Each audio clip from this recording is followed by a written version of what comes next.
저는 원로 목사로 추대를 받고 난 다음에 지난 6월 29일 첫 번째 설교를 통해서 하나님이 원하시는 교회가 어떤 교회인가라는 말씀을 요한계시록을 통해서 함께 나누었습니다.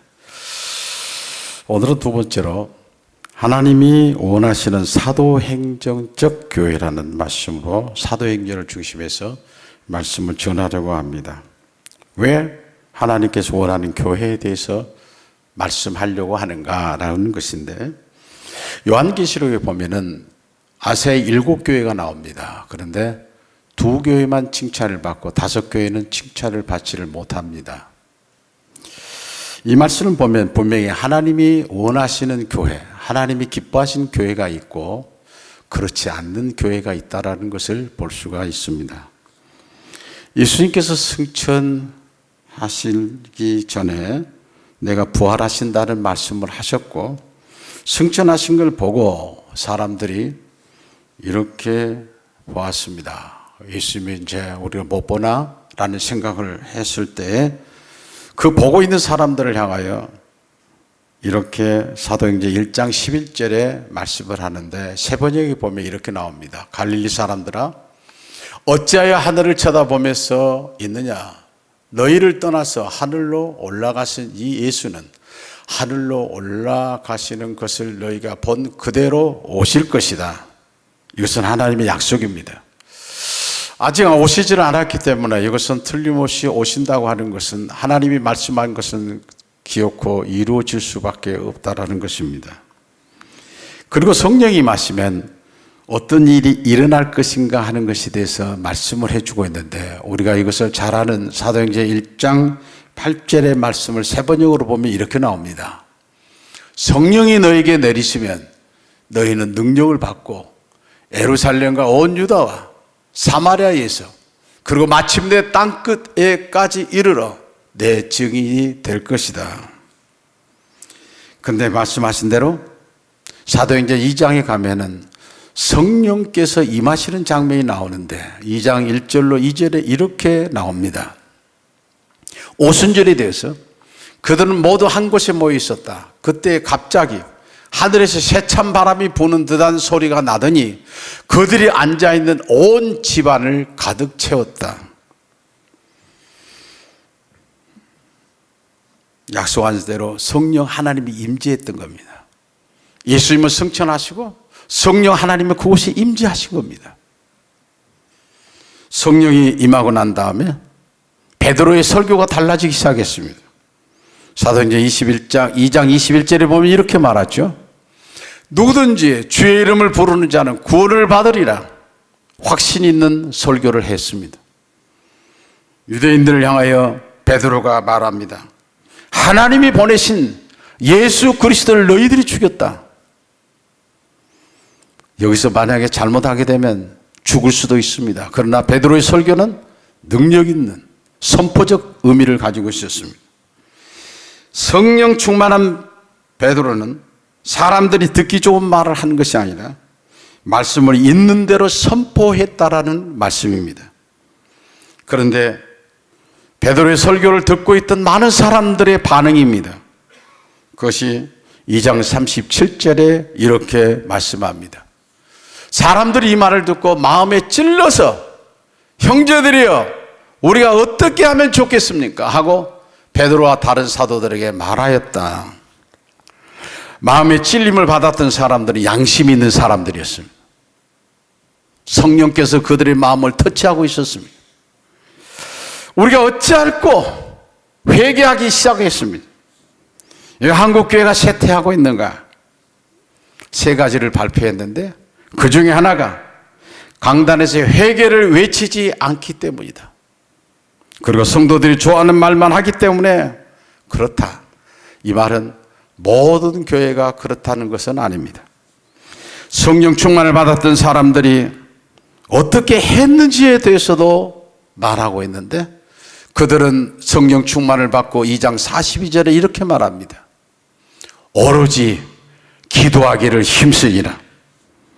이것은 성령 충만의 결과입니다. 누가 기도하라는 말을 하지 않았습니다. 그러나 그들이 성령 충만을 받고 난 다음에 그들은 엎드려 기도하기 시작했습니다. 그리고 회개하기 시작했습니다. 스스로 성전에 모이기를 그들은 또 시작했다고 46절에서 이렇게 말합니다. 날마다 마음을 같이하여 성전에 모이기를 힘쓰고, 누가 모이자는 말을 하지 않았습니다. 그러나 그들이 성령 충만을 받고 교회에 모여서 하나님 앞에 예배를 드리기 시작했습니다. 마지막으로는 성령 충만을 받았던 사람들은 말씀을 전하기 시작합니다. 밖으로 뛰쳐나갑니다. 4장 31절에 이렇게 말하죠. 그들은 모두 성령으로 충만해서 하나님의 말씀을 담대히 말하게 되었다. 여기까지 보면 사도행전 교회는 어떤 일이 일어났는가 하는 것을 알 수가 있는데, 요약해 보면 성령님이 하신 일이 나옵니다. 그리고 거기에 기도와 예배와 전도가 따라갑니다. 오늘 저는 성령께서 하신 일을 다 얘기하다 보면 시간이 되지 않으니까 1절부터 8절까지에 대해서 말씀을 했습니다. 그래서 오늘 기도와 예배와 전도가 뭔가, 왜 그들은 그렇게 했는가라고 하는 것을 전하기를 원합니다. 성경에 보면 기도라는 말이 365번이 나옵니다. 이것도 역시 제가 몇 번 말씀을 드렸습니다. 제가 이번에 설교 준비를 하면서 또 디럭스 바이블을 가지고 한번 쳐봤습니다. 기도 365번이 나옵니다. 이것을 가지고 많은 목회자들은 얘기합니다. 하나님께서 하루도 빠짐없이 365일 기도하라고 하신다, 그런 것 같다라는 말을 하고 있습니다. 이 땅에 오신 예수님은 공생애 3년 동안 기도의 삶을 사셨습니다. 성경에 기도에 대한 말씀이 많이 있는데 신약의 한 곳, 구약의 한 곳만 보면 이렇게 세번역으로 아주 쉽게 말합니다. 데살로니가전서 5장 17절 끊임없이 기도하십시오. 끊임없이 기도하십시오. 그리고 여러분이 잘 아는 에레미야 33장 3절에 보면 이렇게 말합니다. 내가 나를 부르면 내가 너에게 응답하겠고 네가 모르고 크고 놀라운 비밀을 너에게 알려주겠다. 이것은 약속입니다. 성경 전체를 보면 기도함으로 어떤 일이 일어났는가 하는 것을 구약 성경에도 신약 성경에도 기록을 하고 있습니다. 어떤 전쟁에서 기도했더니 어떤 일이 일어났고, 신약에도 예수님이 이 땅에 오셔서 기도할 때 어떤 일이 일어났었는가, 그리고 기도할 때 귀신이 나가고 어떤 일이 일어났는가를 그대로 기록을 하고 있습니다. 과천약속교회는 개척 당시부터 교인들이 기도에 열심을 가졌습니다. 개척 1년 후에 여기가 우리 지금 교회에 있는 이 자리로 이사를 했습니다.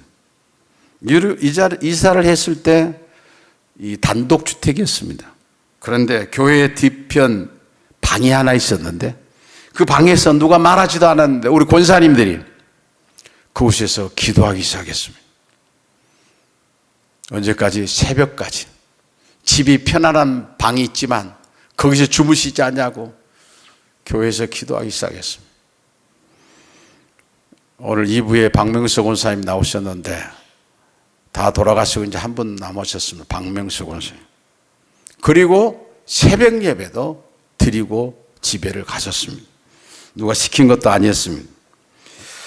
성도들은 그때 당시 우리 교회가 기도원 같은 교회가 되기를 원했습니다. 이 도심 가운데 기도원 같은 교회가 되기를 기도해 왔습니다. 교회가 어떤 목회 철학을 가지고 있는가를 알려면 교회 건물을 자세히 들여다보면 알 수 있다고 합니다. 우리 교회가 교회 건축을 2006년 12월에 입당했습니다. 그러니까 19년 전입니다. 그런데 그때 당시에 지하 2층에 7개의 기도실을 만들었습니다. 밤낮 누구나 와서 기도할 수 있도록 만든 겁니다. 살다 보면 여러 가지 어려운 문제가 있습니다. 자녀 문제, 사업의 문제, 몸이 아파 고통하는 것, 그 외에도 여러 가지 일들이 많습니다. 그런데 일 문제를 고민하다가 밤에 잠이 오지 않습니다. 이불을 박차고 다시 일어나서 교회로 찾아옵니다. 직장에서 돌아올 때 교회로 찾아와서 11시가 넘고 12시가 넘도록 기도하는 성도들이 있었습니다.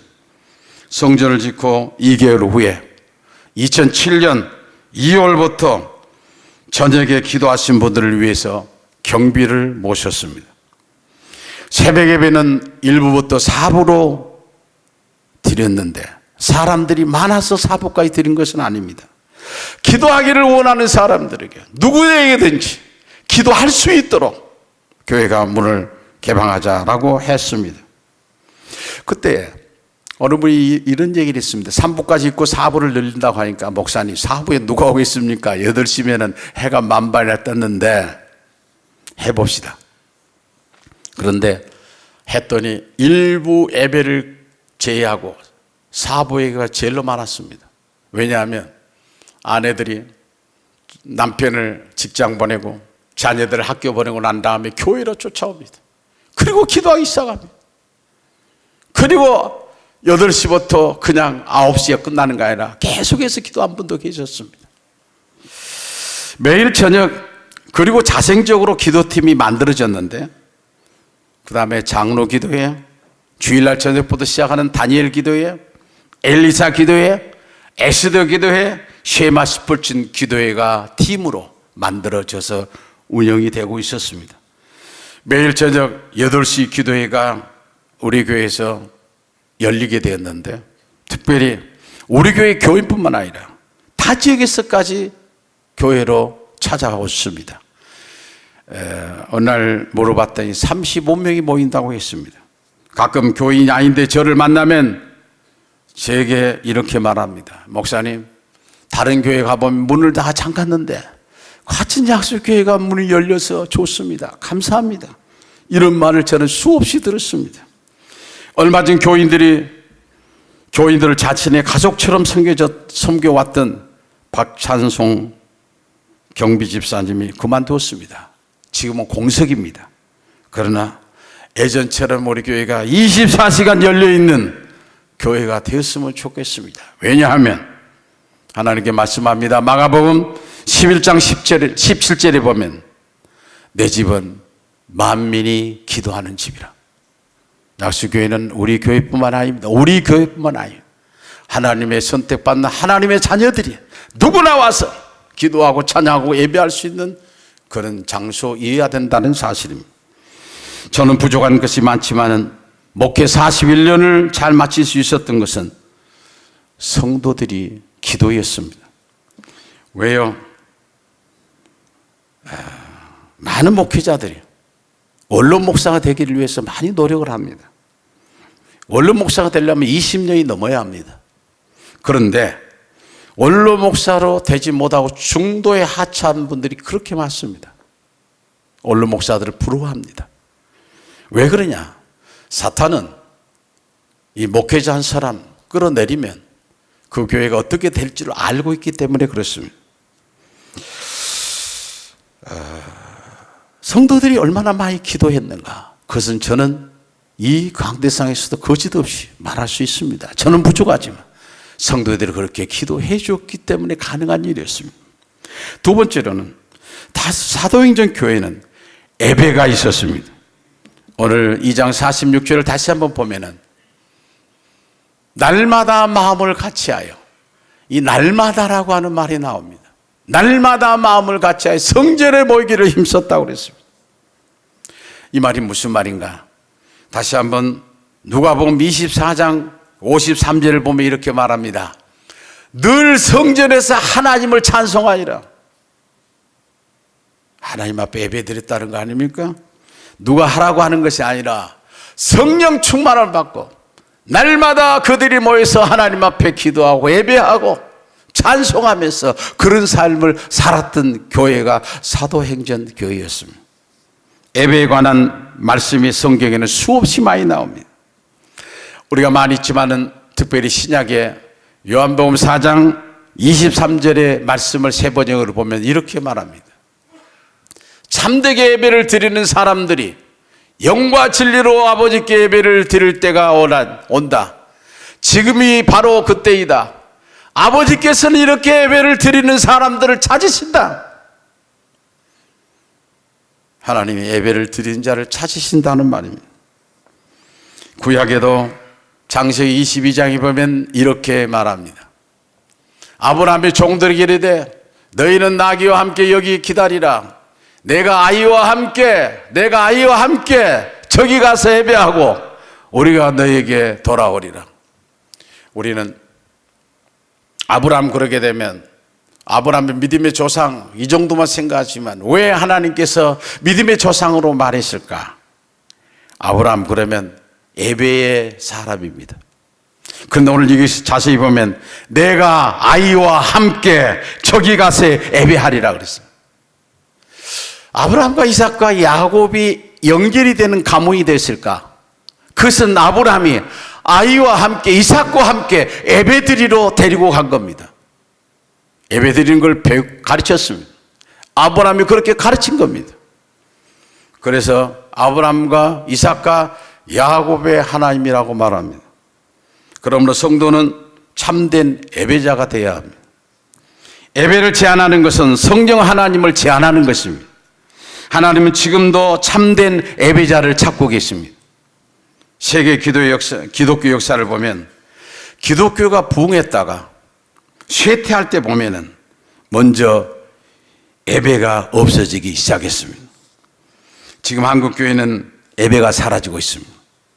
새벽 예배, 그리고 저녁 예배, 수요 예배, 금요 예배, 각종 예배가 한국 교회가 부흥했을 때 얼마나 많은 예배가 있었는지 모릅니다. 그런데 그 예배가 사라지고 있습니다. 한국 교회는 세계를 깜짝 놀라게 하는 부흥의 역사가 있었을 때 세계의 많은 목회자들이 한국으로 몰려들었습니다. 한국에 기독교가 이렇게 부흥하게 된 원인이 뭔가? 그러나 지금은 오지 않습니다. 사도행전 교회는 성령이 임하고 성령 충만한 교인들이 날마다 성전에 모여서 하나님을 예배했습니다. 미국의 복음주의 신학자요, 이 시대의 선지자로 많은 목회자들에게 존경받는 A.W. 토저라고 하는 신학자는 그의 책 예배인가 수요인가, 예배인가 수요인가, 그 다음에 책이 이것이 예배이다 라고 하는 책에서 예배에 대해서 이렇게 말합니다. 하나님께서는 예배를 받기 위해 인간을 지으셨다. 인생의 목적은 예배하는 것이다. 교회는 무엇보다 하나님을 예배하기 위해서 존재한다. 그리고 예수님도 습관을 따라 회당이나 성전에 가셨다라고 기록하고 있습니다. 마지막으로 사도행전 교회는 전도에 힘썼던 교회였습니다. 예수님이 이 땅에 오신 목적은 영혼 구원이었습니다.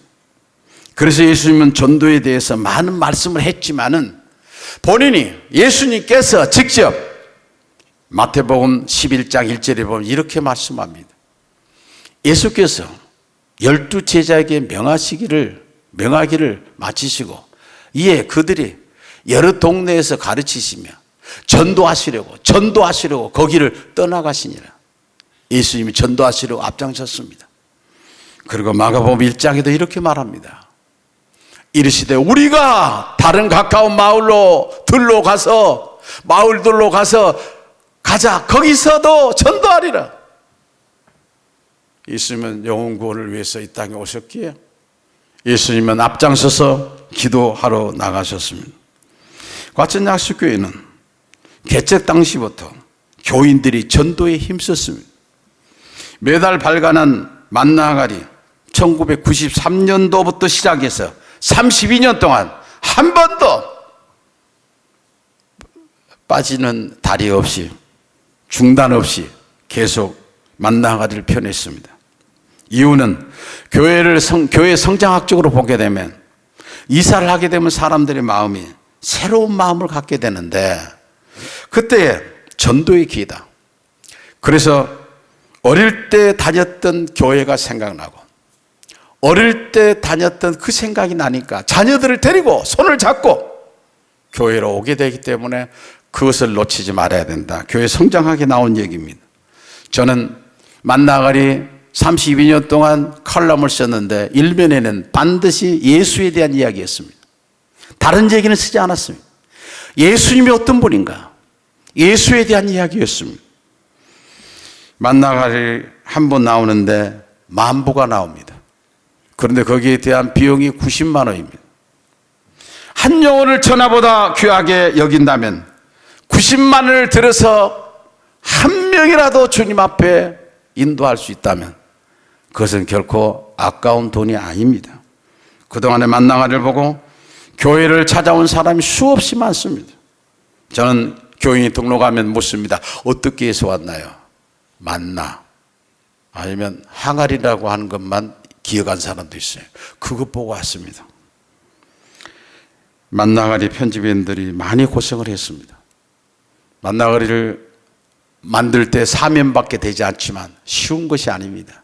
그래서 다시 교정하고 같이 모여서 함께 말하고 그러면서 하나하나를 만들어낸 것이 32년 동안이었습니다. 평상시에 전도하기를 원하는 사람들을 위해서 3층에는 우리들 실 안에 전도용품을 준비했습니다. 지금까지 보면 평상시에 장로님들이 모여서 둘씩 짝을 지어서 나가서 전도한 것도 보았습니다. 우리 권사님들이 전도하시고 집사님들이 스스로 알아서 전도용품을 가지고 이사 오신 분들 아니면 이웃에게 전해오고 있습니다. 선교를 위한 구호가 있습니다. 그것은 뭔가 하면 가든지 보내든지 하라. 가든지 보내든지 하라. 얼마 전에 우리 사무장 송민자 권사님에게 선교비 지출 내역을 좀 보자고 제가 말씀을 드렸습니다. 그랬더니 15년 이전 것은 폐기했습니다. 그러나 15년 동안 선교비를 보낸 내역을 가지고 왔는데 21억 7,695만 원이었습니다. 이것을 나눠보니까 매년 1억 4천 정도 선교비가 나갔습니다. 그 선교비는 여러분이 헌금했던 선교비입니다. 40년을 따지면 어림잡아 40억 정도가 선교비로 지출된 겁니다. 그런데 매년 1억 이상을 선교비로 보내려면 재정이 부족할 때도 있었습니다. 저희 기억으로는 한 번도 늦게 보낸 적이 없습니다. 이유는 선교비는 무기와 같기 때문에, 무기의 총알과 같은 것이기 때문에 선교비를 멈추는 것은 일을 하지 마다는 것이다. 저는 KWMA의 선교단체의 한 분야를 맡아서 위원장으로 있었기 때문에 선교가 얼마나 중요한 것을 압니다.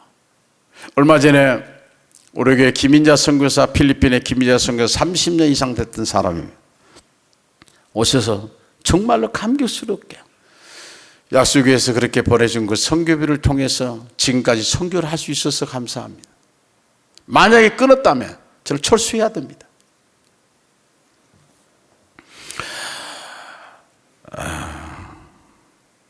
또 하나는 이곳에 교회 건물을 지을 당시에 교회 건물의 허가가 3층밖에 나지 않았습니다. 그런데 그 후에 규제가 풀려서 4층을 지을 수 있다고 했습니다. 그 4층에 그러면 4층을 올려가지고 카페를 만들자. 그것은 순수하게 전도의 목적이었습니다. 이 지역을 보니까 배량동에도 저 5단지, 6단지, 4단지에 무슨 카페가 하나도 없어요. 그러면 카페 해놓으면 사람들이 올 거 아닌가. 그분들에게는 사실은 돈 벌자고 하는 것이 아닙니다. 하나는 전도의 목적입니다. 일단은 교회를 한번 4층까지 올라보면 좋지 않겠는가. 그래서 그때 교회 4층을 만들어서 우리 교인들이 많이 헌신을 해 주셔서 바리스타로, 무보스로 그렇게 지금까지도 헌신하고 있습니다. 그거 감사한 일이죠. 그때 돈이 들어간 것이 약 25억이 들어갔습니다. 여러분, 은퇴하려고 하는 목사들은 목사들은 압니다. 은퇴 마지막이 되게 되면 절대로 어떤 일을 벌리지 말아라. 그것이 목회자들 간에 하고 있는 이야기입니다. 그런데 일을 벌리지 않으면 전도해야 될 때를 놓칠 수 있지 않습니까? 돈이 들어갈 때는 들어가고 또 하나님이 주시면 주는 것이지 그걸 가지고 안 할 수가 없었던 것입니다. 그래서 4층을 올렸던 겁니다.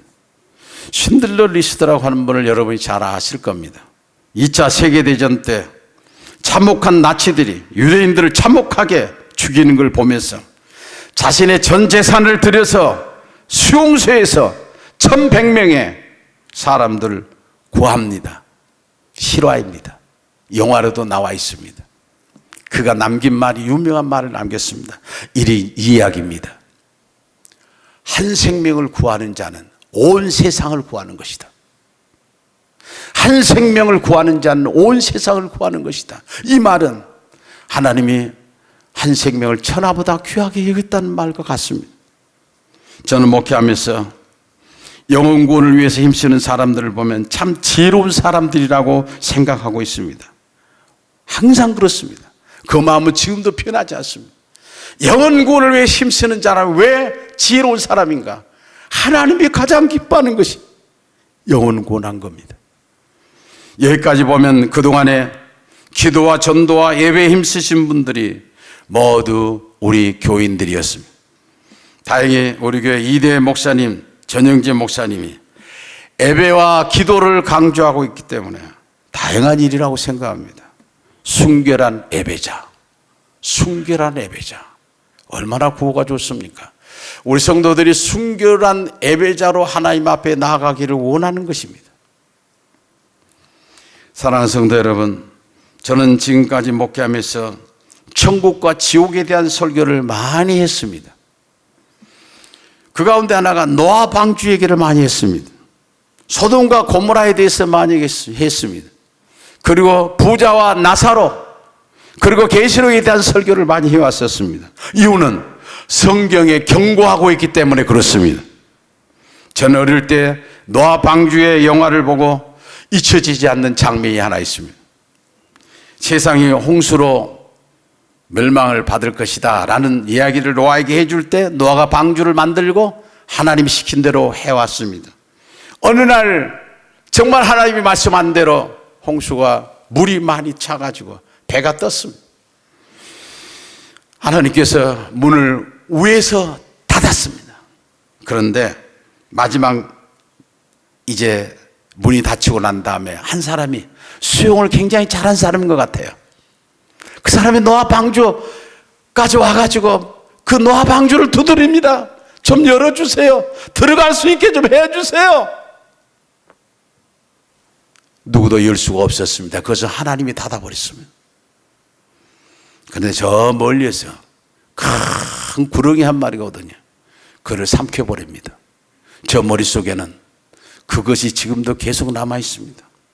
그런데 누구나 방주에 들어갈 자와 들어가지 못할 자가 있는데 그 시간이 다가오고 있는 겁니다.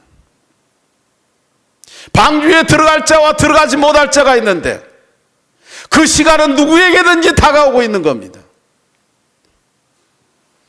어른들이나 아이들에게 언젠가는 그곳에 들어갈 자도 있고 들어가지 못할 자도 있다는 것입니다. 제가 50년 전에 평신도로서 다녔던 교회 목사님이 그동안 연락을 계속 저하고 취하고 있었는데 갑자기 얼마 전에 전화가 왔습니다. 목사님, 제가 죽으면 장례를 부탁합니다. 제가 그 교회를 갔을 때 자녀들이 아들들이 둘인데 그 자녀들이 초등학생들이었습니다. 근데 제가 얘기했습니다. 아니, 목사님 말씀만 들으면 됩니까? 아들들이 있는데 아들들 얘기를 좀 들어봐야죠. 그때 대뜸 목사님 하신 말씀이 뭐라고 한지 아십니까? 목사님, 우리 아들들 교회 안 다닙니다. 부모가 자녀들에게 신앙교육 안 시키면 엘리 제사장이 두 아들처럼 돼버리고 맙니다. 엘리 제사장은 참 훌륭한 분이에요. 두 아들은 하나님을 모르는 사람들이에요. 지난달 CTS TV 감경철 회장이 저를 본사 회장실로 초청을 했습니다. 80이 넘으신 어르신이 한국교회를 한없이 걱정하셨습니다. 또 하나가 다음 세대를 걱정하셨습니다. 우리 교회가 하고 있는 세마를 2010년부터 해온 것을 그분이 압니다. 왜냐하면 우리 교회 세마를 했던 부분이 CTS TV를 통해서 많이 나갔습니다. 그리고 그때도 세마에 대한 많은 관심을 가졌습니다. 그리고 한국교회를 얼마나 걱정을 하시는지 어떻게 해야 합니까? 이제 우리 아이들 어떻게 해야 됩니까? 여기서 끊어져야 합니까? 사랑하는 성도 여러분, 도전 목사님은 이 시대를 바라보면서 이렇게 경고합니다. 오늘날 교회는 천국과 지옥을 적당히 섞어서 타협시킨 메시지를 전하고 있다. 그리고 요한복음 3장 16절을 앞세워서 하나님의 사랑만을 전하고 있다. 그리고 또 이렇게 목회자들을 향하여서, 설교자들을 향하여서 저를 포함해서 모든 설교자를 통해서 이렇게 말합니다. 설교자가 범하기 쉬운 잘못이 있다. 그것은 본인도 믿지도 않는 것을 말하기도 한다. 본인이 믿지 않는 말씀을 전하고 있다. 얼마나 무서운 경고인지 모릅니다. 저는 이번 주부터 국내 선교지를 돌아보려고 합니다. 그동안에 선교원금은 보냈지만은 현장을 가보지 못한 곳이 많습니다. 그러나 굉장히 열악한 곳이 많아요. 그 때문에 이제 원로 목사가 됐기 때문에 그곳을 한번 가서 같이 좀 현장도 보고 위로도 좀 했으면 좋겠다라는 마음을 하나님이 주셨습니다. 결론입니다. 사도행정적 교회라고 하는 것은 성령 하나님이 임재하시고 그로 말미암아 기도와 예배와 전도로 수많은 사람들이 회개하고 돌아왔던 그 교회야. 그 교회야. 이 시대에도 그런 교회를 하나님이 찾으시고 그런 교회를 기뻐하시고 그런 성도들을 기뻐하신다고 하는 말씀은 우리가 꼭 알아야 될 말씀입니다. 교회는 교회인데 서버나 교회와 빌라델비아 교회만이 칭찬을 받았습니다. 우리 성도들이 모두가 다 이런 교회야. 우리 하나님께서 원하시고 기뻐하신 교회 되어지시기를 주님의 이름으로 축원합니다. 하나님 아버지의 은혜와 사랑을 감사합니다. 우리를 깨워주시기 위해서 말씀으로 다시 한번 권면해 주셨사오니 우리의 길을 열어 우리의 마음의 문을 열어 회개할 거 회개하고 새롭게 해야 될 거 새롭게 결단하고 개인이 살고 교회가 살고 자녀들과 후손들이 살아나는 그런 교회, 주님이 눈길이 머무르는 그런 교회 되게 하여 주옵소서. 예수님의 이름으로 간절히 기도드리옵나이다. 아멘.